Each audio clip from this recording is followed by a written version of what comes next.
Assalamualaikum guys, today I will discuss about hydrocephalus.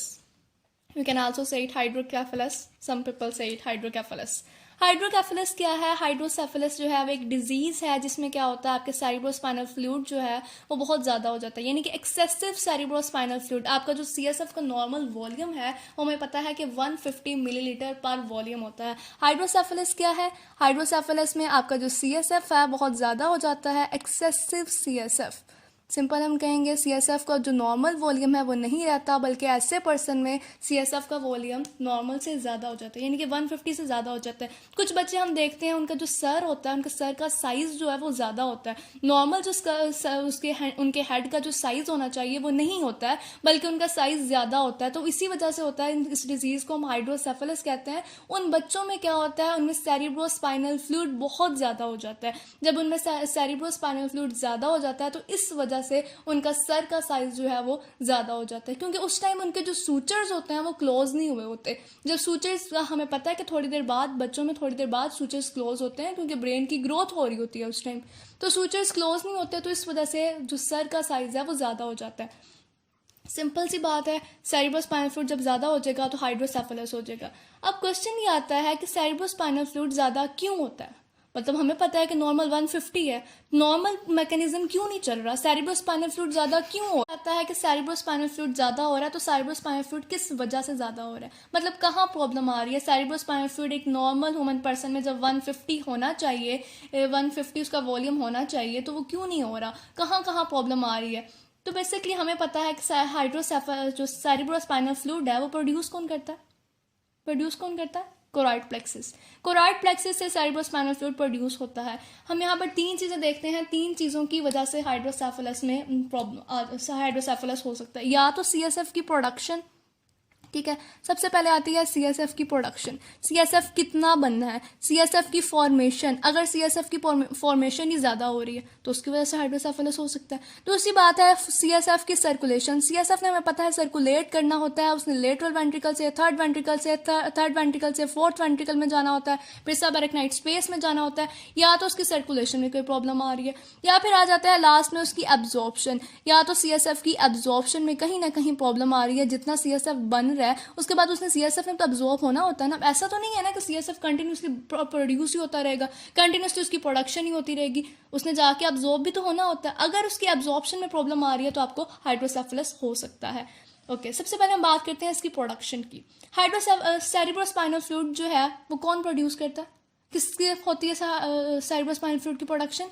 यहाँ पर हमने पढ़ा था कि लेटरल वेंट्रिकल में कोराइड प्लेक्सिस होते हैं, थर्ड वेंट्रिकल में होते हैं, फोर्थ वेंट्रिकल में होते हैं, क्या होते हैं? Choroid plexus. और आपका जो सेरिब्रोस्पाइनल फ्लूइड है वो कहाँ से प्रोड्यूस होता है? वो कोराइड प्लेक्सिस से प्रोड्यूस होता है। कोराइड प्लेक्सिस जो है वो आपके सेरिब्रोस्पाइनल फ्लूइड को प्रोड्यूस करता है 0.5 मिलीलीटर पर मिनट। हर मिनट के बाद, हर मिनट में जो आपकी कोराइड प्लेक्सिस है वो 0.5 मिलीलीटर सेरिब्रोस्पाइनल फ्लूइड को प्रोड्यूस करता है। पर डे आपको पता है कि 500 मिलीलीटर प्रोड्यूस होता है। अगर इस कोराइड प्लेक्सिस में कोई ट्यूमर आ जाता है, ठीक है, कोई भी ट्यूमर आ गया है, किसी भी ट्यूमर की वजह से कोराइड प्लेक्सिस में ट्यूमर आ गया, तो क्या होगा कि ये नॉर्मल प्रोड्यूस नहीं करेगा। इसने 0.5 प्रोड्यूस करना था, इसने 0.5 मिलीलीटर प्रोड्यूस करना था, लेकिन वो नहीं कर रहा है। अब वो क्या करेगा, उससे ज़्यादा प्रोड्यूस करने लग जाएगा, बिकॉज इसमें ट्यूमर बन गया।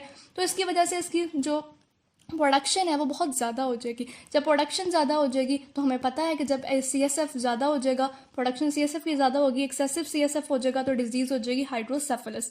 लेकिन ये बहुत रेयर केसेस में ऐसा होता है कि इसमें कोराइड प्लेक्सिस में ट्यूमर बन जाए, ठीक है। दूसरी बात आती है इसकी सर्कुलेशन की। हमने पहला पॉइंट पढ़ा कि प्रोडक्शन में प्रॉब्लम आ रही है ना, ट्यूमर बन गया, कोराइड प्लेक्सिस में ट्यूमर बन गया, जिसकी वजह से एक्सेसिव सीएसएफ प्रोड्यूस हो रहा है। रेयर केसेस में ऐसा होता है। दूसरी बात आती है सर्कुलेशन। सर्कुलेशन में हमें पता है नॉर्मल जो पैसेज वे है सीएसएफ ने किस तरह से मूव करना है। सीएसएफ हमें पता है कि यहाँ से कोराइड प्लेक्सिस ने प्रोड्यूस किया, ये लेटरल वेंट्रिकल से थर्ड वेंट्रिकल में, थर्ड वेंट्रिकल से सेरिब्रल एक्यूडक्ट में, सेरिब्रल एक्यूडक्ट से फोर्थ वेंट्रिकल में है आएगा। उसके बाद सब अरेक्नाइड स्पेस में जाएगा through foramen Luschka and foramen Magendie. Okay, अब यहाँ से आपका लेटरल वेंट्रिकल है, ठीक है, लेटरल वेंट्रिकल के कोराइड प्लेक्सिस से सीएसएफ प्रोड्यूस हुआ। अब CSF ने कहाँ पर आना है, लेटरल वेंट्रिकल से थर्ड वेंट्रिकल में आना था। अब लेटरल वेंट्रिकल से थर्ड वेंट्रिकल में कैसे आएगा, लेटरल वेंट्रिकल से थर्ड वेंट्रिकल में फोरामेन मोनरो के जरिए आएगा। फोरामेन मोनरो या फिर इसका दूसरा नाम इंटर वेंट्रिकुलर फोरामेन भी होता है। अगर इस फोरामेन में कोई प्रॉब्लम आ जाता है, ठीक है, ये फोरामेन ब्लॉक हो जाता है, ब्लॉकेज इन फोरामेन मोनरो, अगर फोरामेन मोनरो ब्लॉक हो जाता है तो आपका ख्याल है लेटरल वेंट्रिकल से थर्ड वेंट्रिकल में आ जाएगा? CSF लेटरल वेंट्रिकल से थर्ड वेंट्रिकल में जाएगा? नहीं जाएगा, क्योंकि वो रास्ता ही ब्लॉक हो गया। डेफिनेटली यहाँ से यहाँ जाना था, इसके जरिए जाना था, लेकिन वो अब नहीं जा पाएगा क्योंकि रास्ता ही ब्लॉक है। जब आपने बंद कर दिया कोई रास्ता तो वो नहीं जा सकेगा ना। तो फिर क्या होगा, अब हम इसको सिंपल डायग्राम में बनाते हैं। Okay,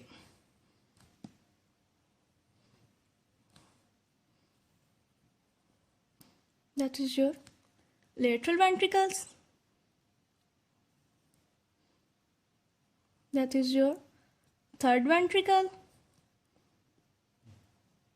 that is your cerebral aqueduct। ये आपके फोरामेन मोनरो, ठीक है। अब फोरामेन मोनरो ब्लॉक हो गया, किसी भी ट्यूमर की वजह से क्या हुआ, आपका फोरामेन मोनरो जो है किसी चीज उसको ब्लॉक कर दी। जब फोरामेन मोनरो ब्लॉक हो जाएगा तो लेटरल वेंट्रिकल से थर्ड वेंट्रिकल में सेरिब्रोस्पाइनल फ्लूइड आ ही नहीं सकेगा। जब सेरिब्रोस्पाइनल फ्लूइड लेटरल वेंट्रिकल से थर्ड वेंट्रिकल में नहीं आएगा, अब इसको यहाँ पर जो कोराइड प्लेक्सिस है, लेटरल वेंट्रिकल में कोराइड प्लेक्सिस है ना, इसको तो नहीं पता कि मैंने प्रोड्यूस करना है या नहीं करना, यहाँ से रास्ता बंद हुआ है, मैं आराम से बैठ जाऊँ, ऐसा तो नहीं होगा ना। इसने तो इसका तो नॉर्मल जो भी है उसने प्रोड्यूस करते रहना। इसको पता है कि मैंने 0.5 मिलीलीटर प्रोड्यूस करना है, तो हर मिनट में 0.5 मिलीलीटर प्रोड्यूस कंटिन्यूसली करता रहेगा। जब वो कंटिन्यूसली प्रोड्यूस करता रहेगा तो यहाँ पर से कंटिन्यूसली प्रोड्यूस होता रहा, क्या ये नीचे आएगा? नीचे तो नहीं आ रहा, वो रास्ता तो यहाँ से बंद है, फोरामेन मोनरो तो ब्लॉक हुआ हुआ है। जब फोरामेन मोनरो ब्लॉक हुआ हुआ है तो यहाँ पर क्या होगा, एक्सेसिव CSF, यहाँ पर CSF इकट्ठा होने लग जाएगा। जब यहाँ पर बहुत ज़्यादा CSF हो जाएगा तो क्या लेटरल वेंट्रिकल का साइज इतना ही रहेगा। अब जो ये इतना लेटरल वेंट्रिकल था, इसका साइज जो है वो इतना हो जाएगा, ये इसका साइज हो जाएगा। जब इसका साइज इतना ज़्यादा हो जाएगा तो ये क्या करेगा, आपकी ब्रेन की एक्टिविटी को कंप्रेस करेगा, आपके ब्रेन को कंप्रेस करेगा, आपका प्रेशर यहाँ पर ज़्यादा हो जाएगा। जब हाई प्रेशर होगा, जब वो ब्रेन को कंप्रेस करेगा, हाई प्रेशर ब्रेन को कंप्रेस करेगा, ब्रेन के डैमेज होने के चांसेस होंगे। जब आप देखा करवाएंगे ना, CT स्कैन करवाते हैं, जब कंप्यूटर टोमोग्राफी कराते हैं, ठीक है, जब आप MRI कराते हैं, मैग्नेटिक रेजोनेंस इमेजिंग करवाते हैं, तो उसमें आपको नज़र आएगा CT स्कैन में कि ये जो लेटरल वेंट्रिकल है इसका साइज बहुत लार्ज हुआ है। अब फोरामेन मोनरो की यहाँ पर ब्लॉकेज आई थी, यहाँ पर प्रॉब्लम आया था, तो इस वाले लेटरल वेंट्रिकल का साइज ज़्यादा हो जाएगा, इसका तो उसी तरह से रहेगा, यहाँ पर प्रॉब्लम नहीं आई थी, ठीक है। हम कह सकते हैं एसिमेट्रिकल है ना, सिमेट्री तो नहीं है ना, एसिमेट्रिकल है।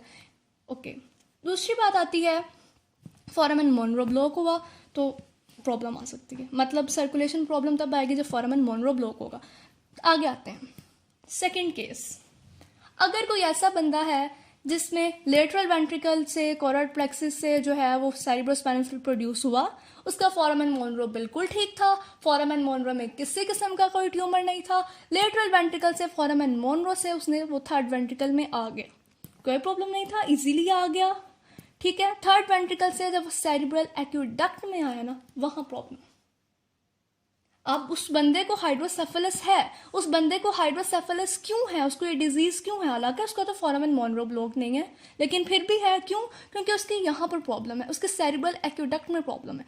सेरिब्रल एक्वेडक्ट में मोस्टली जो प्रॉब्लम आती है वो कंजेनिटल प्रॉब्लम होती है। कुछ ऐसे बच्चे पैदा होते हैं जो जिन्हें कंजेनिटली, मतलब उनकी एम्ब्रियोलॉजिकल लाइफ में कोई प्रॉब्लम होती है, ठीक है, उस टाइम उन्हें कोई प्रॉब्लम्स आती हैं, उनकी वजह से उनकी जो सेरिब्रल एक्वेडक्ट है ना, जो कि वो बहुत ज़्यादा नैरो हो जाती है, वो बहुत ज़्यादा नैरो हो जाती है, तो उसकी वजह से यहाँ ब्लॉकेज हो जाता है। रास्ता जब ब्लॉक हो जाएगा तो अब क्या होगा, अब सेरिब्रोस्पाइनल फ्लूइड आगे नहीं जा सकेगा। जब सेरिब्रोस्पाइनल फ्लूइड आगे नहीं जा सकेगा तो अब यहाँ से, ठीक है जी, 0.5 मिलीलीटर पर मिनट हो रहा है प्रोड्यूस, ठीक है, यहाँ से बिल्कुल सही है, आ रहा है, लेकिन यहाँ से नहीं आ रहा, आगे नहीं जा रहा।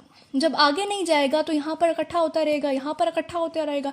जब यहाँ पर एक्युमुलेशन होती रहेगी, CSF की कंटिन्यूस एक्युमुलेशन होती रहेगी, तो उसकी वजह से आपका लेटरल वेंट्रिकल्स का भी साइज, दोनों लेटरल वेंट्रिकल्स का साइज ज़्यादा हो जाएगा और आपके थर्ड वेंट्रिकल का साइज भी ज़्यादा हो जाएगा, क्योंकि यहाँ पर तो रुक गया ना, तो वो ये तो प्रोड्यूस हो रहा है, तो ये दोनों साइड पे ये सिमेट्रिकल है, ठीक है, ये एसिमेट्रिकल था, जिसमें ए फोरामेन मोनरो में प्रॉब्लम आई थी ना, एसिमेट्रिकल था, सिमेट्री नहीं थी दोनों में, ये छोटा था ये बड़ा हो गया था, इस वजह से बड़ा हुआ था क्योंकि यहाँ पर प्रॉब्लम थी। तो यहाँ पर हम बात करते हैं, तो यहाँ पर सिमेट्री है, ठीक है, सिमेट्रिकल आएगी क्योंकि यहाँ पर जितना लेटरल वेंट्रिकल ज़्यादा होगा उतना ही यहाँ पर लेटरल वेंट्रिकल का साइज़ ज़्यादा होगा और उतना ही थर्ड वेंट्रिकल ज़्यादा होगा, क्योंकि यहाँ पर प्रॉब्लम है, सेरिब्रल एक्वेडक्ट में प्रॉब्लम है, ठीक है। सेरिब्रल एक्वेडक्ट जिसे हम एक्वेडक्ट ऑफ सिल्वियस भी कहते हैं, ये हमने बात की कंजेनिटल लाइफ में ये प्रॉब्लम आती है, मतलब बच्चों में मोस्टली ये प्रॉब्लम आती है। हम देखते हैं कि बच्चों का हेड का साइज़ बड़ा होता है, वो मैंने आपको बताया किस वजह से बड़ा होता है, हम कहते हैं पानी भर गया, सुना होता है, हम नॉर्मल बोलते हैं उसके सर पे पानी भर गया, ठीक है, वो यही होता है, उसके सर में सेरिब्रोस्पाइनल फ्लूइड है, उसके सर में सेरिब्रोस्पाइनल फ्लूइड जितना होना चाहिए था उससे ज़्यादा हो गया, ठीक है। हाइड्रोसेफेलस में अब देखें, हमने बात की है कि जो हाइड्रोसेफेलस है ना, जो सेरिब्रोस्पाइनल फ्लूइड है, अब अगर किसी के ब्रेन के अंदर सेरिब्रोस्पाइनल फ्लूइड ज़्यादा हो गया तो हम उसको भी हाइड्रोसेफेलस कहते हैं। अगर किसी के ब्रेन के बाहर सेरिब्रोस्पाइनल फ्लूइड ज़्यादा हो गया तो हम उसको भी हाइड्रोसेफेलस ही कहेंगे, ठीक है। यानी कि सिंपल आप ये कहते हो excessive CSF with in the skull, not with in the brain. Okay, with in the brain होगा, लेकिन आउटसाइड द ब्रेन भी अगर आपका सेरिब्रोस्पाइनल फ्लूइड ज़्यादा होगा तो उस डिजीज़ को भी हाइड्रोसेफेलस ही कहेंगे। मतलब with in the skull, with in the cranial cavity अगर आपका सेरिब्रोस्पाइनल फ्लूइड एक्सेसिव होगा तो फिर हाइड्रोसेफेलस है। एक हमने बात की कि कंजेनिटली अगर इस सेरिब्रल एक्वेडक्ट में कोई मसला आ गया, वो बहुत ज़्यादा नैरो हो गया है, तो आपका CSF का जो वॉल्यूम है वो ज़्यादा हो जाता है और आपको हाइड्रोसेफेलस हो जाता है। दूसरी बात जो है वो ये होती है कि अगर यहाँ पर ट्यूमर बन जाता है, सेरिब्रल एक्वेडक्ट में कोई ट्यूमर है जिसकी वजह से इन्फ्लेमेशन हो जाती है, जब इन्फ्लेमेशन हो जाती है तो यहाँ पर प्रॉब्लम आ जाएगी और आपका वही वाला सिस्टम होगा, ब्लॉक हो गया रास्ता, इन्फ्लेम्ड हो गया, अब नहीं आगे जा सकता, तो वो उसी तरह से लेटरल वेंट्रिकल और थर्ड वेंट्रिकल्स का साइज ज़्यादा होगा और यहाँ पर CSF एक्सेसिव हो गया, हाइड्रोसेफेलस हो गया। ओके, नंबर 1 हमने प्रॉब्लम क्या पढ़ी है, फोरामेन मोनरो ब्लॉक हो गया। दूसरी प्रॉब्लम हमने क्या पढ़ी है, सेरिब्रल एक्वेडक्ट में प्रॉब्लम है। तीसरी प्रॉब्लम की तरफ आते हैं, कोई ऐसा पर्सन है फोरामेन मोनरो में कोई प्रॉब्लम नहीं, यहाँ से बिल्कुल ठीक आ रहा है, प्रोडक्शन में कोई प्रॉब्लम नहीं है, 0.5 मिलीलीटर पर मिनट प्रोड्यूस हो रहा है, यहाँ फोरामेन मोनरो में प्रॉब्लम नहीं है, आराम से यहाँ पर आ रहा है। सेरिब्रल एक्वेडक्ट में भी अगर कोई प्रॉब्लम नहीं है, यहाँ से भी आराम से आ रहा है, फोर्थ वेंट्रिकल में पहुँच गए। फोर्थ वेंट्रिकल में पहुँचने के बाद यहाँ पर हमें पता है कि फोरामेन लिस्का प्रेजेंट होते हैं। फोरामेन लिस्का क्या करते हैं, फोरामेन मेजेंडी क्या करते हैं, यहाँ पर जो सेरिब्रोस्पाइनल फ्लूइड प्रेजेंट होता है उसको लेकर जाते हैं सब एरेक्नाइड स्पेस में। हमें पता है ना, ये ब्रेन है हमारा, ब्रेन है, spine pons, medulla, spinal cord, whatever, यहाँ पर ये जो लेयर होती है पोन्स होती है, ठीक है। उसके बाद हमारे पास पोन्स कह दिया मैंने, ओके, पाया मैटर होती है, ठीक है, पाया मैटर है, उसके बाद एरेक्नाइड मैटर। पाया और एरेक्नाइड के दरमियान जो स्पेस होती है दैट इज सब एरेक्नाइड स्पेस। तो आपका जो फोरामेन लिस्का और फोरामेन मेजेंडी है, ये सेरिब्रोस्पाइनल फ्लूइड को सब एरेक्नाइड स्पेस में जाता है। जो CSF होता है वो सब एरेक्नाइड स्पेस में कहाँ से जाता है, फोरामेन मेजेंडी और फोरामेन लिस्का से। अगर फोरामेन मेजेंडी, फोरामेन लिस्का और फोरामेन मेजेंडी ब्लॉक है, यहाँ से कोई प्रॉब्लम आ रही है, इन फोरामेन में कोई प्रॉब्लम आ रही है, ये फोरामेन ब्लॉक हो गए, तो क्या यहाँ पर जो CSF था, फोर्थ वेंट्रिकल में जो CSF था वो सब एरेक्नाइड स्पेस में जा सकेगा? Not possible. कैसे जाएगा वो, रास्ता यहाँ से बंद हो गया। फोरामेन मेजेंडी ने लेके जाना था, फोरामेन लिस्का ने सब एरेक्नाइड स्पेस में लेके जाना था, वो तो ब्लॉक हो गए। अब क्या होगा, अब फोर्थ वेंट्रिकल में सेरिब्रोस्पाइनल फ्लूइड ज़्यादा हो गया, थर्ड वेंट्रिकल में भी ज़्यादा हो जाएगा, लेटरल वेंट्रिकल में भी ज़्यादा हो जाएगा, पीछे से सारा ज़्यादा हो जाएगा। लेटरल वेंट्रिकल में भी सेरिब्रोस्पाइनल फ्लूइड ज़्यादा हो जाएगा, थर्ड वेंट्रिकल में भी ज़्यादा हो जाएगा, फोर्थ वेंट्रिकल में भी ज़्यादा हो जाएगा, ठीक है, हो गया। अगर फोरामेन मोनरो में प्रॉब्लम आई है तो लेटरल वेंट्रिकल में सेरिब्रोस्पाइनल फ्लूइड ज़्यादा होता है। अगर सेरिब्रल एक्वेडक्ट में प्रॉब्लम आई है तो लेटरल और थर्ड दोनों में सेरिब्रोस्पाइनल फ्लूइड ज़्यादा होता है। अगर फोरामेन मेजेंडी, फोरामेन लिस्का और फोरामेन मेजेंडी में प्रॉब्लम आई है तो फिर लेटरल में भी, थर्ड में भी और फोर्थ में भी, तीनों में सेरिब्रोस्पाइनल फ्लूइड ज़्यादा होता है। ओके, कोई ऐसा बंदा है जिसमें इस तरह की कोई प्रॉब्लम फिर भी उसको हाइड्रोसेफेलस, क्या मसला है भाई? फोरामेन मोनरो बिल्कुल ठीक है, बिल्कुल ठीक, सब कुछ बिल्कुल ठीक जा रहा है। फोरामेन मोनरो भी बिल्कुल ठीक है। सेरेब्रल एक्वेडक्ट में किसी किस्म की कोई प्रॉब्लम नहीं है। यहाँ पर फोरामेन लश्का, फोरामेन मेजेंडी आराम से सब एरेक्नाइड स्पेस में उसको भेज रहे हैं, फिर भी उस बंदे को हाइड्रोसेफेलस है। क्यों? सब एरेक्नाइड स्पेस में कहीं ना कहीं ब्लॉकेज है उसके। सब एरेक्नाइड, यहाँ से सारा सिस्टम बिल्कुल ठीक है, कोई प्रॉब्लम नहीं है, लेकिन सब एरेक्नाइड स्पेस में कहीं ना कहीं ब्लॉक हो गया, जिसकी वजह से फिर वो आगे वो जा ही नहीं रहा। अब देखें ना, अब यहाँ सब एरेक्नाइड स्पेस में अगर वो ब्लॉक हो जाएगा तो क्या, अब ऐसा तो नहीं है कि सीएसएफ कंटिन्यूसली प्रोड्यूस हो ही जा रहा है, बस प्रोड्यूस ही हो ही जा रहा है, ऐसा तो नहीं है ना। अब सीएसएफ प्रोड्यूस होता है तो सीएसएफ एब्जॉर्ब भी तो होता है ना।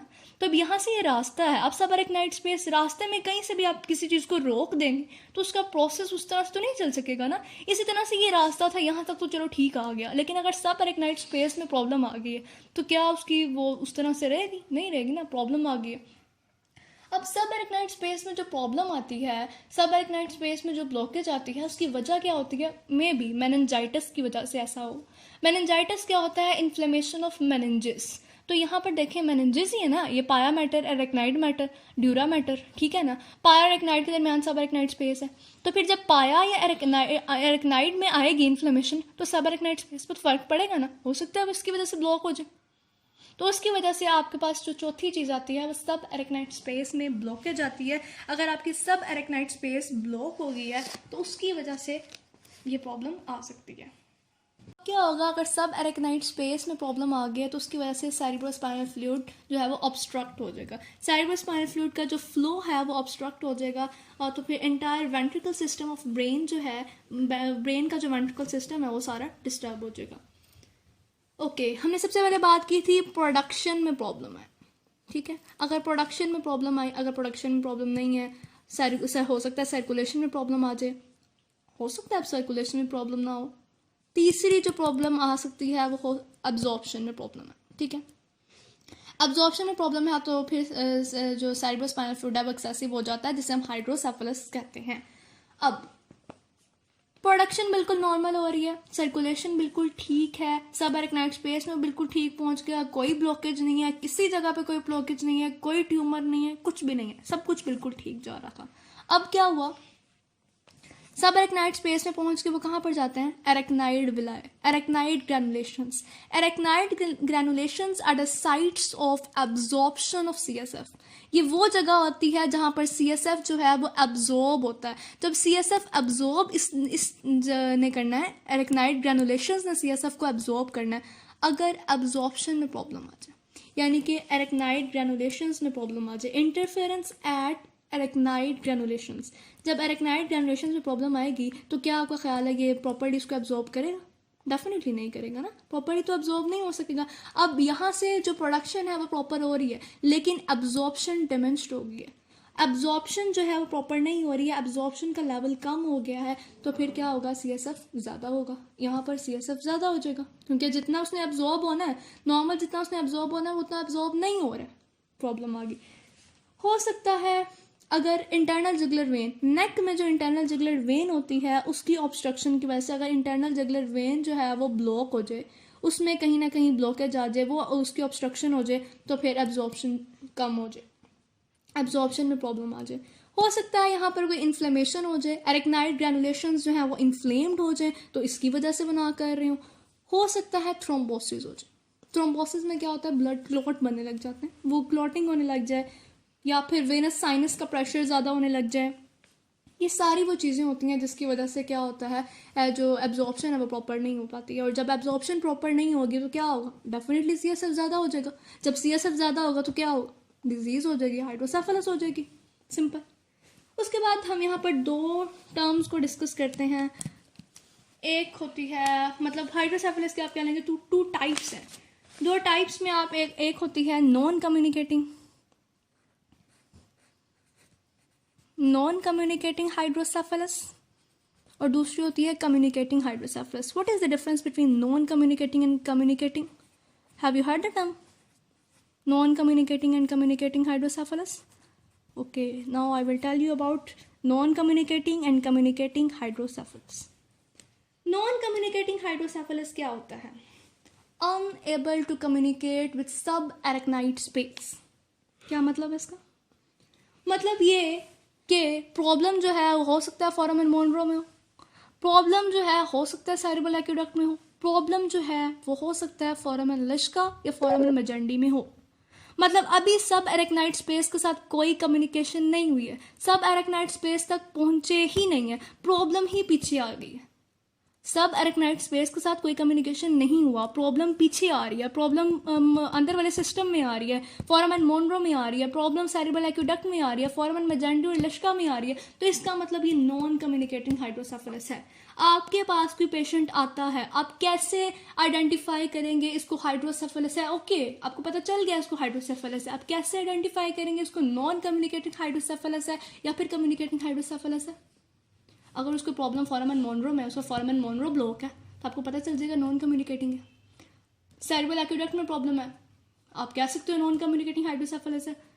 फोरामेन मेजेंडी लिश्का में प्रॉब्लम है, नॉन कम्युनिकेटिंग है डेफिनेटली। लेकिन अगर उसका अब इन ब्लॉकेज की वजह से डेफिनेटली सेरेब्रोस्पाइनल फ्लूइड का वॉल्यूम ज़्यादा हो जाएगा। अगर कम्युनिकेटिंग हम किसे कहेंगे? कम्युनिकेटिंग हाइड्रोसेफेलस क्या होता है? कम्युनिकेटिंग हाइड्रोसेफेलस वो होता है जिसमें एबल टू कम्युनिकेट विद सब एरेक्नाइड स्पेस, सब एरेक्नाइड स्पेस के साथ वो कम्युनिकेट करेगा। ठीक है, इसमें क्या होगा कि अब यहाँ पर कोई प्रॉब्लम नहीं है, यहाँ से बिल्कुल ठीक आ गया, यहाँ से भी ठीक हो गया, फोर्थ वेंट्रिकल से भी चला गया, फोरामेन मेजेंडी, फोरामेन लिश्का, फोरामेन मेजेंडी से भी पास होकर सब एरेक्नाइड स्पेस में पहुंच गया।